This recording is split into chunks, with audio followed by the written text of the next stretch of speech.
இளையான்குடியில் சங்கர் என்பவர் கொலை செய்யப்பட்ட வழக்கில் குற்றவாளிகளை கைது செய்ய வலியுறுத்தி சிவகங்கை அரண்மனை முன்பு குடும்பத்தினர் போராட்டத்தில் ஈடுபட்டதால் போக்குவரத்து பாதிக்கப்பட்டது. அந்த காட்சிகளை பார்த்துவிடலாம்.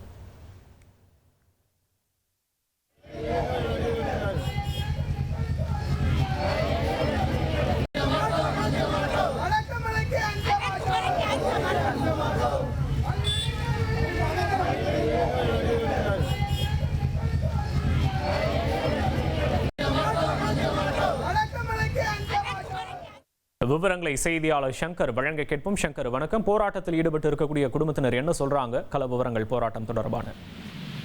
இளையான்குடி சங்கர் கொலை 3 நாட்களாக தொடரும் சாலை மறியல் தர்ணா போராட்டத்தால சிவகங்கை மாவட்டத்தை பெரும் பரபரப்பு ஏற்படுத்தி இருக்கு.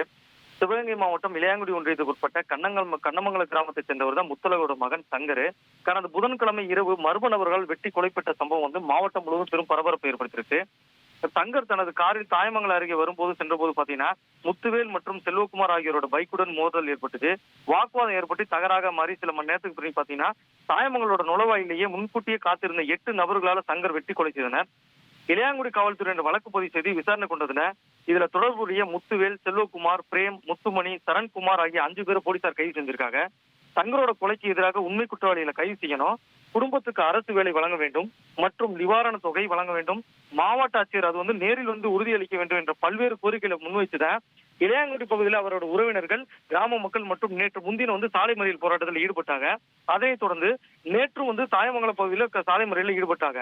கோபத்துல திரண்டவர்கள் இதுக்கு எது செவி சாய்க்கலன்னு சொல்லி சிவகங்கை கோர்ட் வாசல் பகுதியில் நேற்று மாலை நேரத்துல நெடுஞ்சாலை சிக்னல் அருகில 100க்கும் மேற்பட்டோர் சாலை மறியலில் ஏற்பட்டு நேற்று மாலை தொடங்கி இன்று காலை வரை அந்த போராட்டம் தொடங்கி இருந்துச்சு. போராட்டக்காரர்கள் இரவிலும் நடுவிலே படுத்து உறங்கினாங்க. இப்போ வரைக்கும் மாவட்ட நிர்வாகம் செவி சைக்கிள்னு 100க்கும் மேற்பட்டவர்கள் சிவகங்கை கோட்டுவாசல் பகுதியிலிருந்து சிவகங்கை பேருந்து நிலையம் வரை இருக்கிற அரண்மனைவாசல் பகுதியில் போய் சாலையின் 2 பக்கமும் சாலை மறியலில் ஈடுபட்டு இருக்காங்க. இதற்கு அரசு ஒத்து வரவில்லை. மாவட்ட ஆட்சியர் நேரில் நடவடிக்கைன்னு சொல்லி மீண்டும் வலியுறுத்தி பண்ணிட்டு இருக்காங்க. விவரங்களுக்கு நன்றி சுந்தர். 1,23,00,000 மனங்களை வென்ற தந்தி டிவி யூடியூப் சேனல். தவிர்க்க முடியாத தம்ப்நெயில்ஸ், கலக்கலான கான்டென்ட்ஸ். நீங்களும் இந்த குடும்பத்தில் இணைய இப்பவே சப்ஸ்கிரைப் பண்ணுங்க. அசுரபலம் கொண்ட எங்கள் டிஜிட்டல் கரங்களில் உங்கள் விளம்பரங்களை சேர்க்க வாட்ஸ்அப் பண்ணுங்க. 8939888838. Email advttv@dttv.in.